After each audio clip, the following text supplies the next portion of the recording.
Come one, come all. It's this week's Monkey Nut Punch podcast. As always on these podcasting journeys, I've got a man who's not paying attention. Say hello, Nige. Hello, everyone. I'm And then typing for the masses. And then I've got Keith, the current winner of Factoids.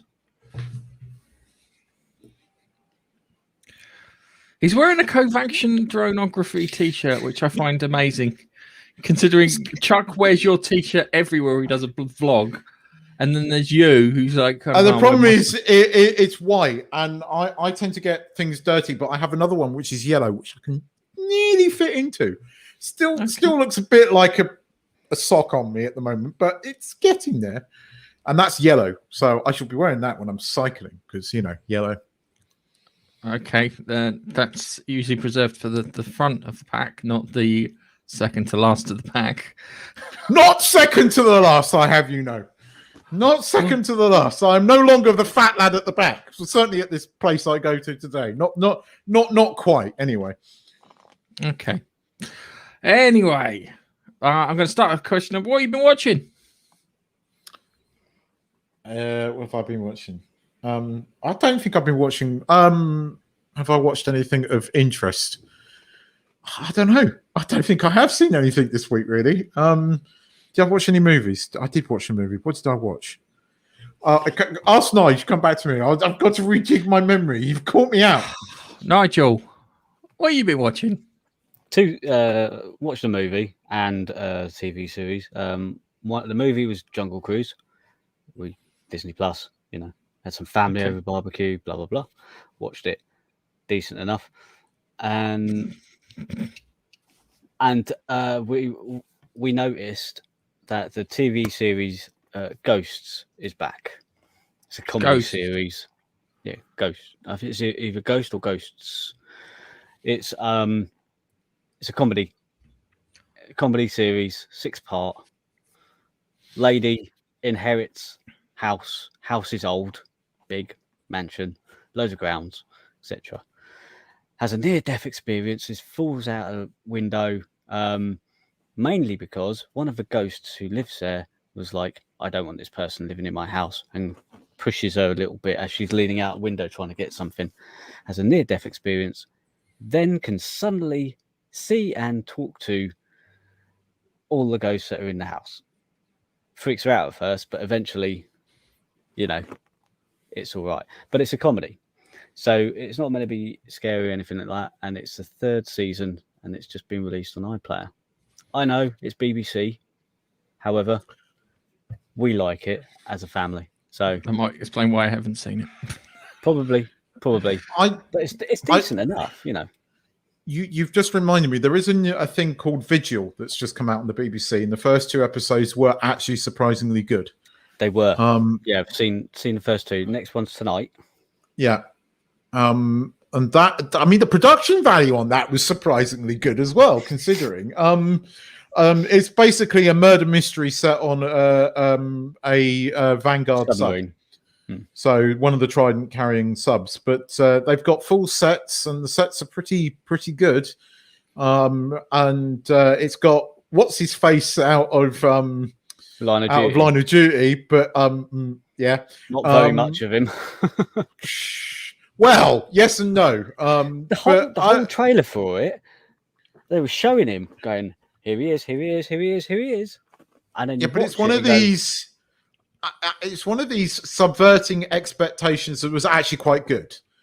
They've done this before. They had the what's her face in from Midwives in Line of Duty, and she was quite a big star at the time, right? And then they threw her out the window in the first episode. Literally threw her out the window in the first episode of, I think, 2nd season or 3rd season of Line of Duty, and everybody was like, oh. And then there was that Lisa Faulkner in Spooks, which they put her in a chick fryer after 2 episodes, which got a lot of complaints. And it was pretty gruesome, actually. But I don't know, I enjoyed Vigil. Vigil's been good, actually. It's, again, surprisingly good for the BBC these days, and not really that woke. I mean, okay, we had to have some lesbianism, but you know, Well, was there? I didn't notice any, but it's it's pretty obvious. Well, it feels pretty obvious, but it's probably not who's done what. And you've got the stereotypical absolute dicks in there. He's just a knob, full stop. he plays a dick so well, doesn't he? Yeah. That guy, he does everything he's in. He does. He's always a dick, and he does it. No, not you for once. Okay. Not this one. That's natural, Keith. He does it without trying. No, he is. He does make you not like him, and he does that very well. I was surprised how good it was, and there's the mystery of the other sub as well, which is you know, Is it? So Isn't it? The ghost sub. Well, no, it opens up. It opens up the very first scene. A trawler is trawling. He sees fish beneath him. And he's like, drop the trawler. You know, drop the trawler. Blah blah blah. Pulling along. Next thing I know, oh, it's a bit snagged. Right, and they start pulled the other way, and it shows a sub and things like that. It starts going under. Shows it implies that it was the Vigil, which is the name of this fictitious Trident sub. But you see on the radar, you see a shape of the front end of a sub. But then it becomes apparent quite quickly it isn't the Vigil that's dragging the trawler, or so it now seems. But then it could be double bluff. Well, I mean, it's quite serious. The fact that the Trident subs or the Vanguard subs should not be tracked like at all. It's the British nuclear deterrent. You know, the whole idea is that there's one of these subs, and this is true, that for the last 50 years, one of these subs has always been at sea, and they're meant to be untrackable. And it's implying that somebody is tracking them. And yes, it could be Ruskies, it could be Americans. Ruskies. We don't know. I want a Cold War standoff sort of thing. It's not set during the 80s, is it? No, it's set now. But I have a sneaking suspicion that it could be Americans. That again, going on how they're doing all these bluffing and subverting expectations, I think a good twist would be that it's Americans tracking us. So it'd be interesting to find out what happens in this episode. Actually, I thought it was all going to be on the iPlayer to download and watch in one, but they haven't done that. First 2 episodes were, and then they're going weekly. It looks like so. Yeah, it's interesting, nice little, not a sort of crime thrillery type thing. And thriller. It's just a thriller, Nige. It's thriller. That's what you call it. Thriller. Nah. I don't know, crime thriller for me, because it's a crime and it's a bit of a thriller. Anyway, what have you been watching, Gav? I've been watching My Name's Earl. I love My Name is Earl. It's been pretty good actually. I forgot how much I enjoyed it. It's weird because I watched My Name is Earl and it feels like it's set in the same universe as Breaking Bad and Better Call Saul. You watch it and you're like, I can see Saul Goodman being their lawyer.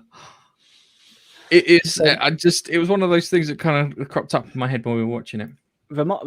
Is that the one where he wins a lottery or something like that?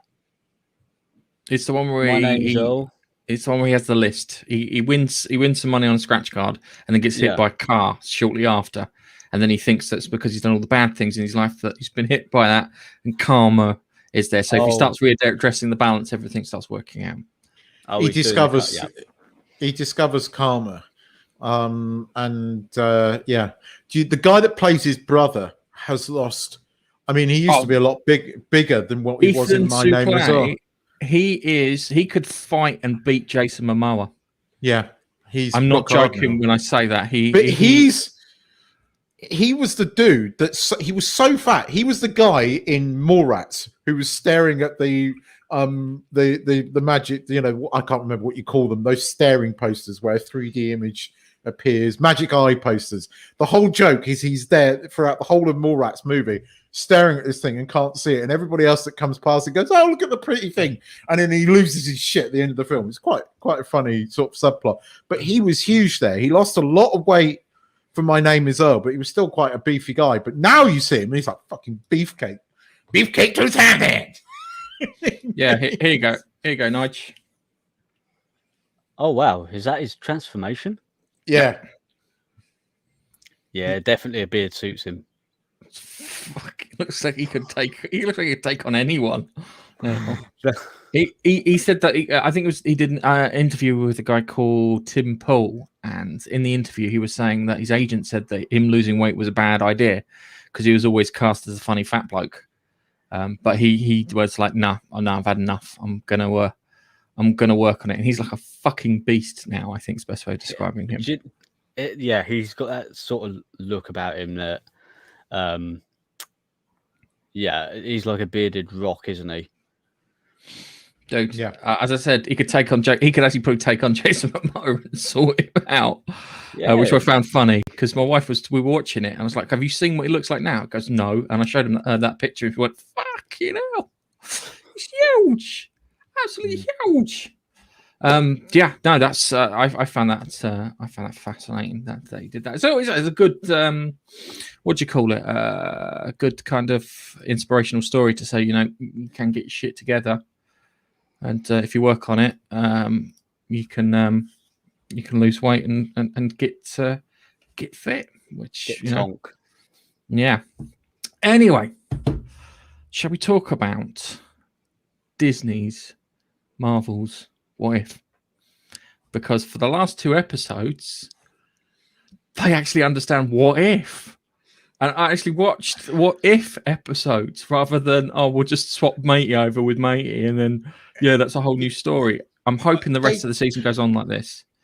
They genuinely turned this around and it poses something interesting for the future of the MCU that maybe, just we're talking about a gnat's cock maybe at the moment, that not all is lost. But those last 2 episodes have been surprisingly good. They enjoyable. They were really good. It was the first one was the Nick Fury centric episode, and it was what if Janet Van Dyne joined the Avengers and got killed, and then it's like Hank Pym then seeks revenge on all the Avengers and kills them off, and it was done really well because it was like a mystery. So you're trying to figure out what the hell's happening all the way through. And then it gets to the end and then it does a fake out with Loki. And Loki is like Loki.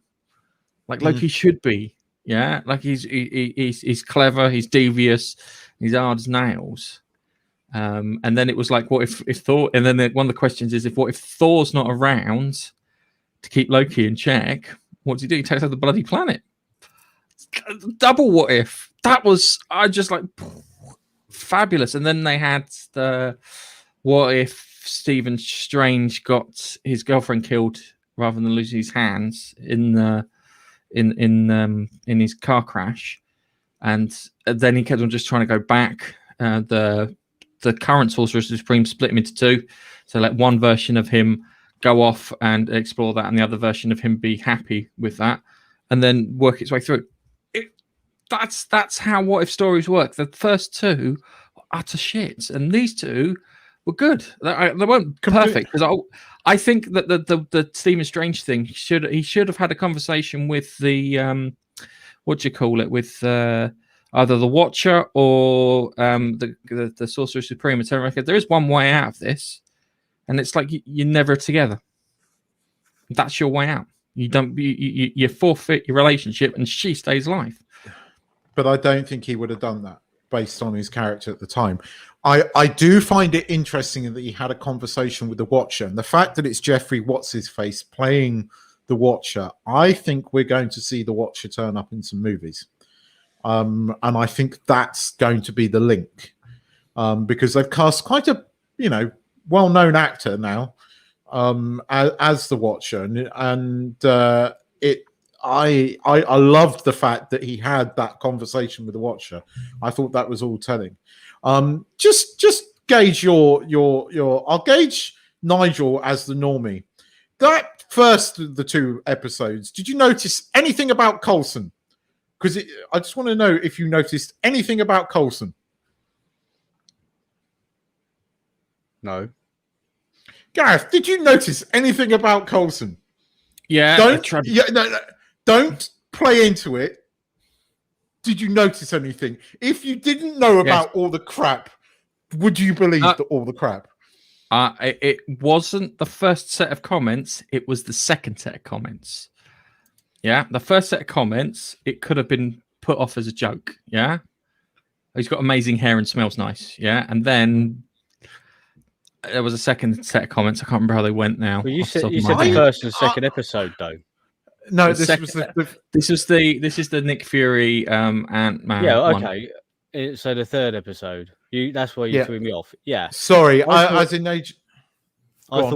you meant the very first 2, and I couldn't think he was in it. But no, I thought it was funny, like, the hair thing and whatnot. And then it was the following one. What was it? His password. Hashtag. Yes, that was it. Chris, I love Chris or something. Yeah, but no, that was because he had a thing for Captain America. I didn't read anything into it. I don't think it was meant to be there. I don't think it was even implied. I think this is a bunch of people wishing it to happen. And no. You reckon it was? Yes, this is bloody Hollywood. But Coulson had a relationship with Maggie. Doesn't matter. This is Coulson from a parallel universe. They can do that. True. I didn't see it. I thought it was a load of bollocks. It was only until they got. No, it was only until they got to the password. Yeah, but I thought the password was just funny because he likes Captain America. Yeah, but the way it was done, it wasn't like Captain America's my boy or Captain America rocks with an X. Yeah, because that would have been funny and a callback to an Iron Man film. Yeah, it was. They do this. They do this constantly, and there's overrepresentation, I'm afraid. Well, no, we already know that. We know that it's been proven. There's numerous people that have run surveys and studies of this. At the moment, I'm not. New York Times carried this. If when it comes to that sort of thing, yeah, I don't understand rude. There's more gay people in Hollywood than probably anywhere, and in the entertainment industry. So population-wise, inside it. I haven't got a problem with that because they're usually really good actors and actresses. Yeah. Yep. So, Sorry, come on. Ian McKellen's a great example. Yeah. And it's just the fact that they make such a thing about it, if you know what I mean, rather than just getting on with it, if you know what I mean. If they got on with it, it would be okay. I didn't really want to go too much into it, but I didn't see it. I get what you mean by the password, but I didn't see it. But I genuinely wasn't irked by it. I was more irked by people's reactions. Oh my god, Coulson's gay, than the actual 2 shows. And usually I pick up on these things and I just groan these days. But it didn't make me groan. I quite enjoyed these 2 episodes. I thought they were really good. I know it's weird because I definitely didn't enjoy the first 2 episodes. No, I'm with you on it. I'm with you on that. So here's the thing. From my perspective, the first 2 episodes, if you've never, ever even heard of What If, or seen the comics, or even thought of a What If thing before, the first 2 do ease you into the idea of something being changed for the story. But not in a good way. You need to tell that it changes and causes a significant change. Yeah, and everyone it eases you in. No, you're not supposed to be eased in. You're supposed. Hang on. He has no. I'm not gonna. I do see what you're saying, Nigel. I see it. The thing that knocked me was the over the usual bullshit politics. That's what pissed me off about them. But I do see your point that they were easier episodes to ease you in. But there was too much of this. It's funny, you watch the first 2 episodes and you watch the second 2 episodes. It's almost like they're a completely different type of show. That one was all about identity crap, right, and then the last 2 was washed aside. And we actually got stories. I actually feel that maybe they were mandated to do those sort of stories So they went, all right, fair enough. We'll do those stories and we'll get them over and done with as soon as possible. Like even the missus says that the last two were so much better. Yes, they were. Because you thought we had it bad. You wouldn't have to sit there and watch it with me. So I'm sitting there going, what? Why? What are you doing? Yeah. See, this is why I watch it on my own, because my wife shouts at me when I'm constantly shouting at the screen. But I know what you're saying, Nudge. I get it. I was just irritated. I think if you know about Marvel and you know about comics and these people and what they do and all that sort of stuff, and you've never heard of What If before, the first 2 episodes do sort of ease you into it.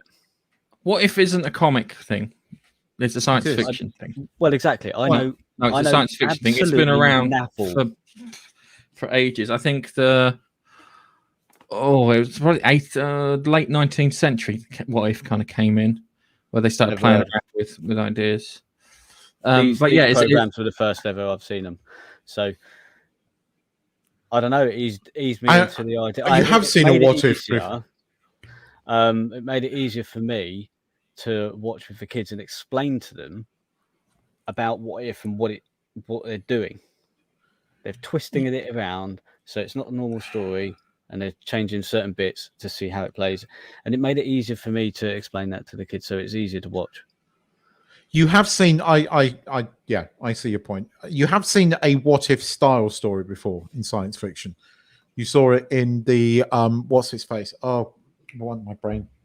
The Seth MacFarlane show. No, Seth MacFarlane. What's the Seth MacFarlane show? My brain's gone. The funny side. The Orville. The Orville. The season final was a What If. You know, because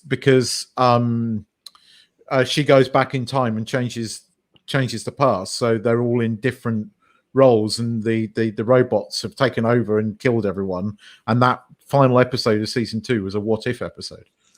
It's a trope that's used throughout sci-fi, but that particular What If episode was a really, really good one.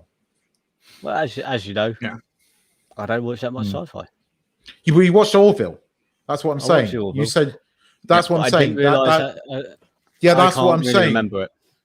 That's the whole point of a What If. If you change something and it changes the whole direction of something. Usually the best examples are probably where they go to parallel universes. Yeah. So it's like that. Back to the Future, that ends with a What If. Yeah, it does. What if my dad stood up to his bully? Yeah, and then he got to then live out in the reality where his dad stood up to his bully, and he was much better, more well-adjusted person, and it got all those things. So that's, as I said, What If been around a lot longer for things. Anyway, we're all waiting for the zombies one because that's gonna be cool, which is like the third to last, if I remember correctly. But please let it carry on the way it's carrying on, because I'm enjoying it. The last two I enjoyed, and I want it to carry on that way. Anyway. Trailer dropped. It was the final trailer for the Eternals. No, all right, it was the Spider-Man trailer, and the reason that I know, right, so this is the first things, right, before, right, there was a leak, and we both, I think myself and Keith went through some of the bits on the leak, because you saw someone film it on a phone, from a phone. Yeah.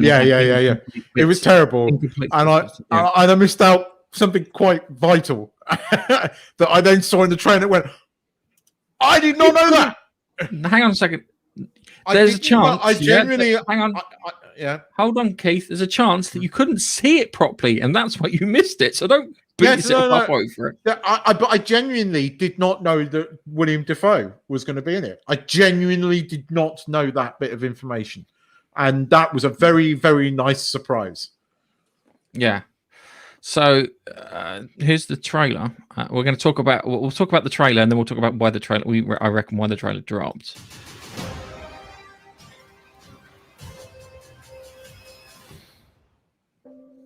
Oh, look at this. This is a good one. Some suggest that Parker's powers include the male spider's ability to hypnotize females. Stop! Come on. Yes, my spider lord. Can we just stay up here all day? It is so crazy down there. That's right, folks. Spider-Man is in fact Peter Parker. Listen, I did not kill Mysterio. The drones did. The drones that are yours. Does any part of you feel relieved about all this? What do you mean? Now that everybody knows you don't really have to hide or lie to people. For the record, I never wanted to lie to you. But how do you tell someone that you're Spider-Man? Now everybody knows. But this isn't about me. This is hurting a lot of people. I've just been thinking about how to fix all of this. So, Peter, to what do I owe the pleasure? I'm sorry to bother you, sir. Please, we saved half the universe together. I think we're beyond you calling me sir. Okay, Steven. That feels weird, but I'll allow it. When Mysterio revealed my identity, my entire life got screwed up. I was wondering if maybe you could make it so that he never did. Strange. Don't cast that spell. It's too dangerous. Fine. I won't. The entire world is about to forget that Peter Parker is Spider-Man. Wait, everyone? Can't some people still know? That's not how the spell works. So MJ's gonna forget about everything we've ever been through? Stop tampering with the spell. Oh my God, Ned, he's my best friend. Oh, my Aunt May should really stop talking.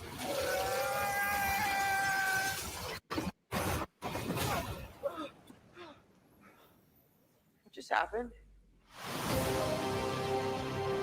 We tampered with the stability of space-time. The multiverse is a concept about which we know frighteningly little.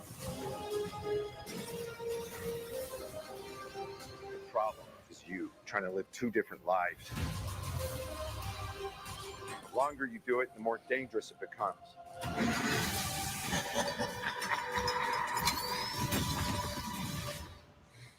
Be careful what you wish for, Parker.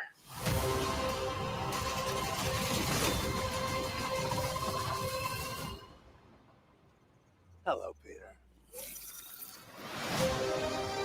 That's a bluff. Right, hang on. Right, so I'm gonna have to trawl through this. So the first things first. Where are we? I was watching this thinking this whole film's a what if then. No. No. You get to travel to universes where they're playing out what if.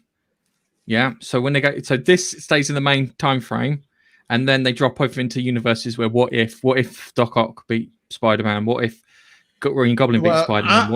Alfred. Yeah. I mean, the first thing, Alfred Molina, because they're clearly using the awesome Marvel de-aging technology there. No offense, Alfred, but he said that he is picked just as he's dying, just as he's disappearing into the ether. You know, at the end of Spider-Man 2, he is picked out and shoved into this universe. From what we understand, the spell that Doctor Strange cast there has basically screwed with the walls of the multiverse so that multiverses are colliding in on each other, kind of. All right. So here's my first thing. This is a two-parter. You reckon? This is a two-parter. First part is Spider-Man No Way Home. Second part is Doctor Strange and Multiverse of Madness. Look at it. They fit. Okay. Depending on how long we have to wait for it, this looks like a two-parter. We're going to get a to be continued at the end of this. Yeah. And I'm going to scream because I hate to be continued. All right. Next thing. Yeah. I don't think this is Stephen Strange. No, because Stephen Strange. But I'm glad that you said that. I'm glad you said that. Wait. Can I put my point across? No, I agree with you. My point across. First things first. Why the hell is the Sanctum Sanctorum frozen? I think that's just a spell gone wrong. Yeah. How many times has Stephen? Right. So we've got the phrase here. We got Wong's disappeared. He's got his black suit there. So, but we get to where are we? One, he's casting a dangerous spell. Stephen Strange knows not to do dangerous things. We saw this in Infinity War. He only ever seems to do. He's very clued into what's going on. Yeah. So why the hell is he doing something like this? All right. So this is the thing. Part of me goes, oh, it's going to be Mephisto. Yeah. Because they've been pointing at Mephisto and lots of other things. But things is an alternate version of Stephen Strange. or Kang? I think this is. I think that Stephen Strange is somewhere else in the multiverse, and this is a different version. Yeah, this is not one. And then this is the bit that gets me.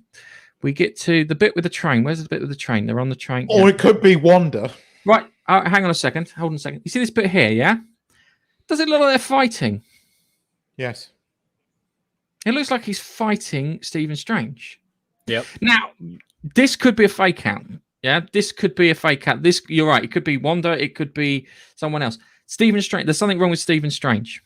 Yeah, because the other bit too is where is the bit where he kicks him out of his body? Where's the bit? Oh, that's way back there. Yeah. Yeah. So you got the bit where he kicks him out the body here. So he's got some box here. Yeah. So I imagine that the evil Stephen Strange, we will call him evil Stephen Strange, yeah, has tricked Parker into doing this. He's told him to get MacGuffin. He's got MacGuffin. Now evil Stephen Strange can carry out his plan. So he's now kicked him out of his body. Now here's the twist. I think that he will be quantum leaping through astral projection into versions of Spider-Man. So when he's in the other universes, he's disconnected and he gets jumped into the body. So when Doc Ock comes up and says, "Hello, Peter," Peter's wearing the same suit that he was wearing in Spider-Man 2. I think that's Tobey Maguire.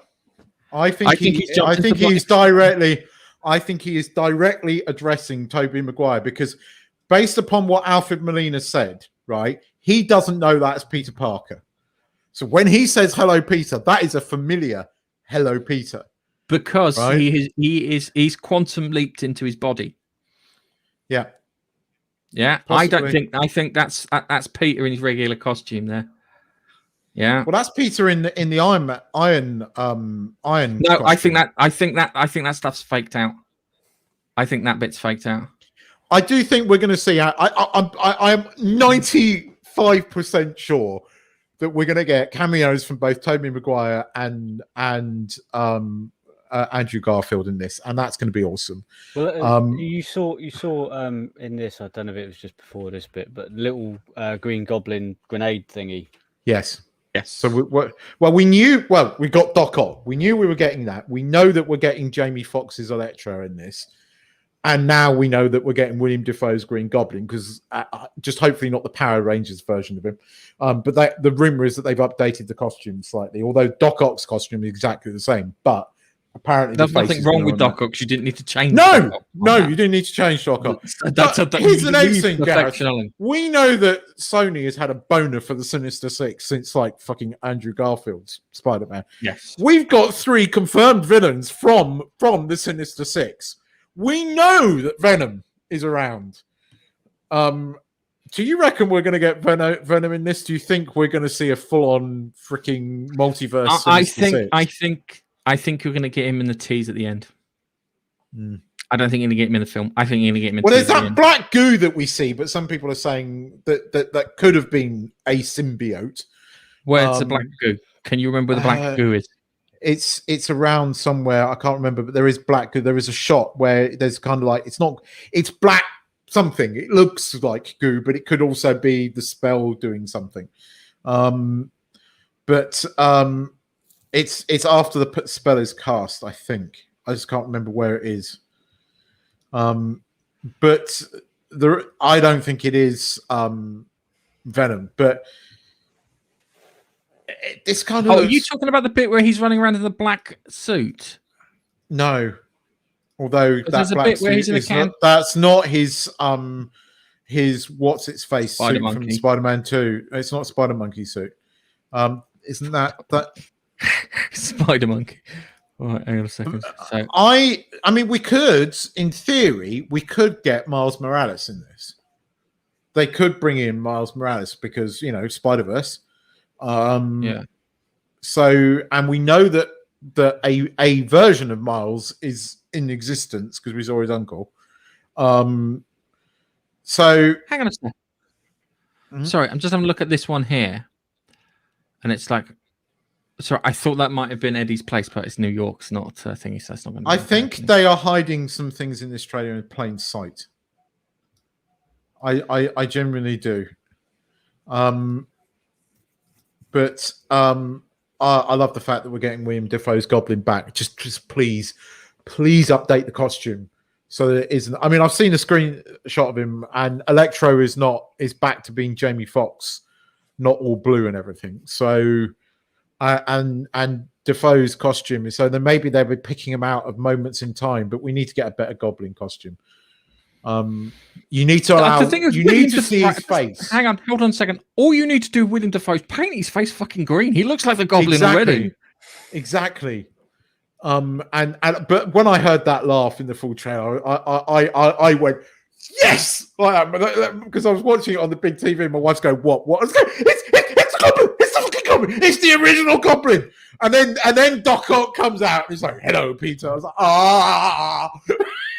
It's like the two best Spider-Man things, villains, and the only thing that let William Dafoe down was the costume. But this could be good. This genuinely could be good. I'm hoping so. I'm hoping that Sony have made sure that their property's being looked after, if that makes any sense. Yeah. I'm trying to find some bits in there, but so yeah, apparently there's a reference to Feast in the background in one of these things. Here. I think it's on the wall. Yeah, there is in the wall here. So, did you play the Spider-Man game, Nige? Because that'd be your in for that reference. Oh yeah. Yeah. So I'll stop sharing this, but yeah, I like that. Yeah. It's good. I think it looks promising. I think this is how you do a trailer. I think it's there to distract you. More importantly, I think it's there as a distraction because I think that Shang-Chi and the Eternals aren't tracking as they want them to. Well, I won't be watching the Eternals. Yeah, sorry. Here you go. Here you go. Okay, if you got it, maybe you have to hit the share button because it doesn't. Yeah. Oh, that's the screen. Right, here we go. Watch. No, that looks like that's like some kind of wraith that's in Stephen Strange's possibly. That's more likely to be a Dementor. Yeah, I'm not necessarily believing that that's Venom, but I think we see the other Spider-Man in that trailer. I don't think that's Peter in the black suit, because that black suit is not. That looks like Spider-Man 3's black suit. That does not look like Spider-Monkey's suit. And as Nye said, I'd love if somehow we get a Spider-Pork reference. That would be so good. That would be good. It'd be great if they go to the wrong multiverse and it is Spider-Pork out there. And I'd like to see what else is around Spider-Pork. You mean Peter Porker? Yeah. Just a quick one. That suit. Yeah. Does that look familiar? Yeah. That's the suit that he's wearing on top of that car. I think he's jumped into the body of Peter Parker, the other Peter Parker. I think he's gonna jump into the bodies of these other two Spider-Men, fight their villains, yeah, and then at the end he goes to fight the evil Stephen Strange, yeah, and the villains turn up to back him up, and he's like, "Shit, I'm on my own," and then the other two Spider-Men come in to help him, because that would make you go, "Fuck yes!" That would be a fist punch moment sort of thing. Three Spider-Man kicking the shit, yeah, with all three of them. That would be. I mean, they are blatantly in this movie. The rumors have been there's been too many of these rumors that they're going to turn up. So somehow or another, they are in this film. And they haven't had any of those crying videos, you know, where they watch the other Spider-Man play the part, and you've got Tobey Maguire crying at Andrew Garfield, and then Andrew Garfield crying at what's his mush, and then they've got like all three in a row. It's so bad, it makes me laugh. But as I was trying to say, I think this is a bit of a distraction from Shang-Chi and the Eternals. Although there's, I mean, Wong's in Shang-Chi and the Eternals, and again, yeah, it's been getting some good reviews. I mean, and these are just I've heard, but one of the reviews I trusted come back and said it's better than Iron Man 2. Well, that's and not I'm like difficult. that. Yeah, And I'm like, I kind of trust these people, and that's quite an honest thing to say. Better than Iron Man. Iron Man 2 wasn't that bad. Well, Iron Man 2 is could better have than been- Black Widow, so Iron Man 2 could have been 30 minutes long, I'll be honest with you. You could have made it 30 minutes long. But I prefer Iron Man Yeah. 2 to 3, but then that's me. I prefer although 3. I think 3 is much better. Really? I think I liked the comic book story, and I think they kind of wussed out of it. Look, don't get me wrong, I loved Ben Kingsley's jokey Mandarin, but I wanted the full-on Mandarin. I wanted them to do the proper what's-its-face story, and I think it was one of those subverting expectations that didn't work for me. I prefer Iron Man 2. It's a subjective thing. I get why people like Iron Man 3. I completely understand it, but for me, it was a bit of a letdown. But that's because I'm a comic book fan. The only problem with Iron Man 3 is no AC/DC in it. It's a bit of a deal breaker, but I can live without that. But you need AC/DC in it to make it work properly.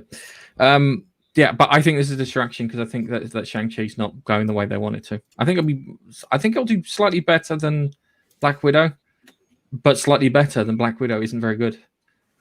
Well, that's because partly Americans are still staying away from cinemas. That is, but you know, and we're not completely out of the woods yet. It's not, obviously the cinemas are completely closed here, so we can't even see it. And I genuinely want to see Shang-Chi. I do, because it's meant to be pretty good. It's not like the best Marvel film, but it's meant to be pretty good. I like kung fu movies, and I do want to see. See, I heard the following criticism. The guy who plays Shang-Chi plays second fiddle to his sister and to his father and to his mother. Is his So sister, it kind of takes all the it's focus. not, his sister's not Aquafina, is it? Because No. Oh fuck! Just skip past that if you don't mind. So apart from her name, she is actually quite funny. But I don't know. I want to see it. I want to see that. I want to see Shang-Chi far more than I want to see the Eternals. I mean, the only reason I really want to see the Eternals is Salma Hayek, and I've still got a bone. When it comes to I want to watch the Eternals because I just want to watch a car crash. Is it a genuine want to go there to watch a car crash? But that's the wrong reason to watch a film. So I'm just simply not going to watch the Eternals. I have no interest in it. Shang-Chi, I think I will go and watch that. I'll try to anyway. And Spider-Man, certainly. I will watch that. I was just having a little look, and Spider-Man's not out until December. Nope. Yeah, it says at the end it comes out Christmas. So it apparently it comes out before Christmas for everyone apart from Australia, and it comes out after Christmas in Australia. And the Australians are pissed, and I don't blame them. Get it. We might not get it either, depending on what the situation is here, and that's going to really annoy me. Because I want to see this, and I don't want the spoilers, and I have a feeling that it's going to get spoiled rotten. I'm going to spoil it. I'm going to be like, Keith. I'll be in the cinema spoiling it in real time. Yeah, I'm just going to switch off my WhatsApp the day it comes out. No, sorry, guys, I'm not talking to you for the next thing. iMessage. I will find you. I will get someone to skywrite it over your I house. will find you. I will find you. Just something that I found, and I found quite interesting. All right. Because me and Nige were talking about Giancarlo Esposito, and I found this story when I was doing my gaming notes. Yeah, you can now order Breaking Bad's favorite Los Pollos Hermanos takeaway in the UK, and guess who was there to open it up? Oh, nice, brilliant! Oh, and he's in character as well with the glasses. Oh. What I like it. I really like him. I think that's great. That's great to turn around. If he can make it, he can do it. It just put a big old smile on my face. So I'm going to see if when next time I'm in London, I'm going to see if I can go and get me some chicken. I need some chicken. I need some chicken. Yeah. Which is great. Is there anything else that you guys kind of popped across that was as anything interesting that you've seen or seen a trailer to recently? You've seen? Did you see? I mean, this will appeal to you. Nigel won't have a clue, but this will appeal to you, Gary. I sent it to you the other day, but we never really talked about it. That they recently did an interview with JMS, and he seriously wants the he wants the Doctor Who job. I'm like, give it to him. Did you hear what the BBC said to him?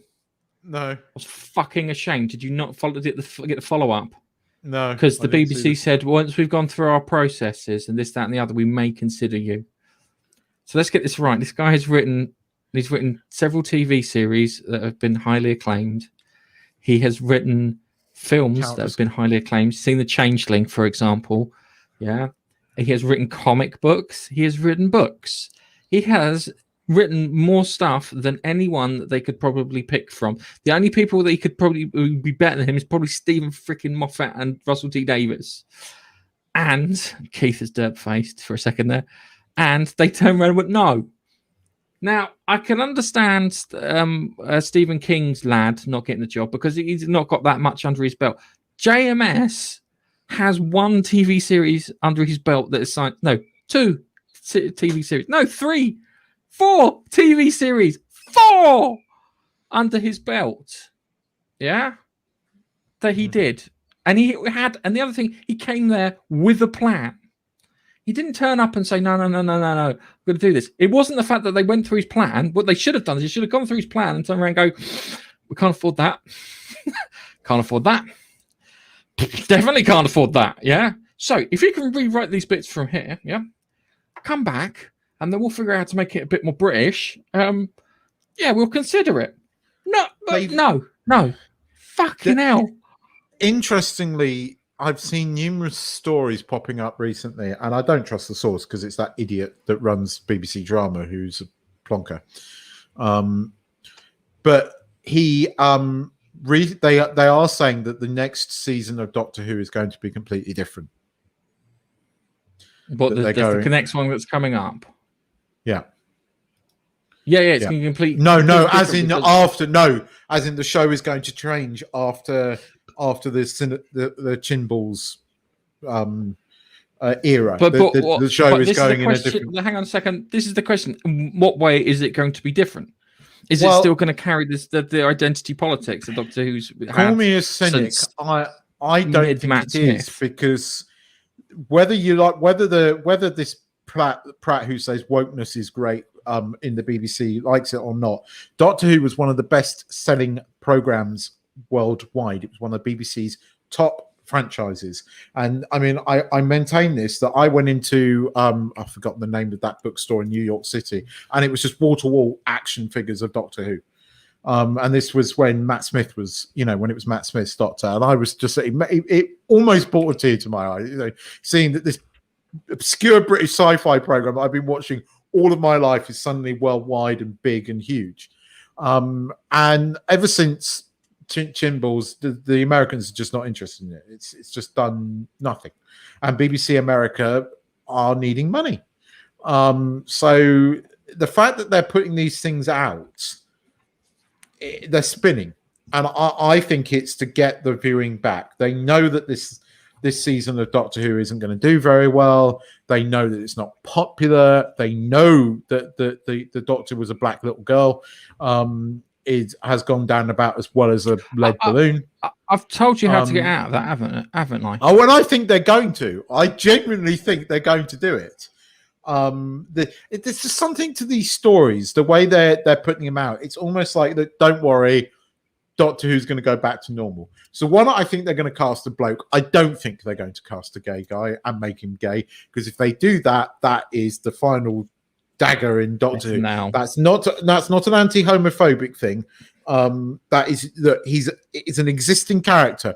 One thing to make them a woman, they just pick the wrong woman to play the Doctor. It's a whole nother thing to the Doctor, with the exception of David Tennant, has never been really about sex appeal and having relationships. You had it here and there, but you not to then do that, I think is wrong. So I think it's bullshit that they're going to cast this guy, and if they are, I don't think he's going to be gay. You can cast the actor; he doesn't necessarily have to play the character gay. But I just think it's interesting. There's a lot going on. There's a lot of articles that are popping up, and they're not recycled. It's almost like the BBC is on a repairing route. I don't know. I don't trust it, and it wouldn't surprise me if they go completely the other way because it's the BBC and they're stupid. But on the other hand, it's interesting. Yeah. One person I picked, I know Chris Marshall's one of the people. Have you ever watched Da Vinci's Demons? No, but I know who this guy is. Oh, yeah, I've seen that. He's actually been in Doctor Who as Robin Hood. Yeah. Yes. This guy in Da Vinci's Demons is playing the Doctor. Yeah. If you watch it, he's playing the Doctor, and the only props he probably needs is probably a notepad and a pencil. But he would be. Oh, come on. He would be great as the Doctor. The other person would probably be good is the guy who plays Jeff in Coupling. Have you ever seen him as a TV show? There was a TV show on BBC called Strange, where he was a guy who fought supernatural things, and he played quite a Doctor-like character, and he's got that slightly weirdness, almost serial killer kind of mentality thing about him, which I think the Doctor needs. I really want Doctor Who to come back. Me and Dexter were talking about Doctor Who on the way home from his tuition last weekend, and we both missed Doctor Who. We both reached the conclusion that we missed Doctor Who. We do. It was like before. It was annoying because the politics and stuff started creeping in with Capaldi's era, and I mean heavily. It crept in with Matt Smith. But it was so super heavy-handed, and despite what you think, I think the Bill Potts thing was a joke to shut the BBC up. Yeah, it was like, oh, we need diversity. She's a lesbian. Should we remind you every episode she's a lesbian? I reckon that was Stephen Moffat doing that secretly to the BBC. Just for that bit with it, and that's why he also had the replies when you had the Romans and stuff like so. It was just Dracula, and I suppose Clara being the key to everything, kind of thing that made me think possibly. I like to believe you're right with that, but I'm not 100% convinced. I think he did write Clara to be the key to everything, and I think that was his idea from day one before got anywhere near the BBC. But the BBC would have gone, yeah, we'll have that. But it was, I think it wasn't a cliche at the time, if that makes any sense. No, does that make sense? Is true. Yes, it does. I think he came up with that on his own, but it was, how can we put it, subverted. And I want Doctor Who back. I thought Capaldi was great as the Doctor. Yep, he was just despite what you say with Matt Smith. If Capaldi did that speech in The Rings of Akhenaten, which I think was a very good episode. Capaldi's speech to Capaldi's regeneration speech, where he regenerates into what has become a travesty. That speech is epic. You know, never eat pears. I love that bit where he's like, it's all he said, never eat pears and always be good. That speech and the music, it's such a brilliant moment, and they ignored the entire speech because she's a complete cow and not a very nice person. They did ignore. But that speech, I do think was Moffat saying to the just don't go full woke retard. Yeah, never go full retard. It's just the thing with that is when you got to the regenerations, especially from what's his much Tennant, they have put a thing in there which the actor said. Yeah, so for Tennant, it was really simple. I don't want to go because at that point in time, he didn't want to go. And then we got Matt Smith where he turned around and said, "I will not forget one day of this, not one day that I was the Doctor." That was Matt Smith's little thing in there. And Peter Capaldi's one, I think when you listen to it, is quite sad. Doctor, I let you go. Because I think he wanted to be the Doctor for a good while before he was forced out. and that was it. I miss it. I would like to think it would come back, but at the moment, no. I think they would. Well, they would make the same errors if they're not. If they wouldn't do JMS, if they turned around and said, "Look, we'll buy the story off you, but you can't run the show." Yeah, and you can be head writer, you can be, creative consultant or whatever. That would have made a bit more sense. But then again, before we know it, they might have turned around and gone like, "Fuck it, we need the Americans to watch. Why don't we put American in charge?" Yeah, we'll give them American. We'll give the doctor an American assistant at the same time too. Boom, there you go. American buying, got an extra 50 million in the And bank it's not the there. first time we've had an American assistant. Tegan? Tegan was Australian. You're thinking of Perry. Perry, that was it. Yeah. She was hot. I Who remember could that. forget? Who could forget Nicola Brand? She was hot. I remember that bit. She's one of the women in my when I was growing up who helped me realize I was a man. What was the other one? Wilma Deering was the other one. Dude, it's just that's when I knew I was a man. I looked and went, I want to do something, but I don't know what it is yet. But I know it's going to be fun when I find out. And I think that's a good place to leave it. Guys, Nige, would you like to plug your gaming channel? Sure thing. Yeah. Hang on. No. Wait a second. How do we do this? Let me just do this. So, yeah, here we go. Plug your gaming channel, Nige. Well, thank you very much. I've got a gaming channel. It's called Taglim Gaming. It's all about no commentary gameplay. So if you don't want to hear people squawking and squealing about nonsense, stupid little things, then come to my channel. And please, all right, and please note, when he's on the gaming podcast channel, and I go, "Nice, what you've been playing?" I know what you've been playing because you're putting bloody videos out about it. That is very true. Playing anything this week. No, I actually haven't. Right. Okay. Yeah. There's your turn, Keith. So you do something with drones. Yeah. Oh, yeah. We're coming back next week. 2K drones, talking about all the latest stuff because stuff has been happening. So we're going to be talking about that. So check that out. And then the following week, factoids. So we switch between 2K drones and factoids every week. Yeah. Yes, but on different channels. What about your K-spot? I've got a video that needs some love on there. I did my latest vlog, which I'm quite proud of. But you want to see waterfalls and amazing parks, big elephants. There's a shot in that makes me feel queasy. I told you this. There's a bit where you go over the waterfall and look down on it. I'm like, go a bit green on that one. All right, so it's Muggins here. So we do this podcast every Sunday, which is great. Thank you for all joining. If you've joined, hit the thumbs up, like, or wherever you're watching it. We also do a gaming one for the Gaming Face Punch channel, which is on Thursday. Me and Nige go through the gaming stuff of the week that we find interesting. Nige sometimes has to take a little bit of a back seat as I go off on one. It's pretty much the same as this channel.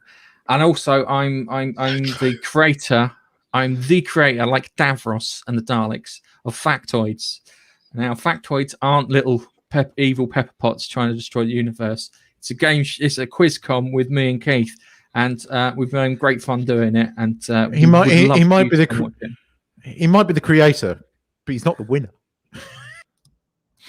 Anyway, for the podcast listeners, Keith is now removed. I removed him from the stream. Anyway, thank you very much for watching and for listening. If you're listening to this on the podcast, if we did stuff that we couldn't, he's pissing himself laughing now. Guys, say goodbye. Goodbye. And we will see you on the next one. Bye-bye.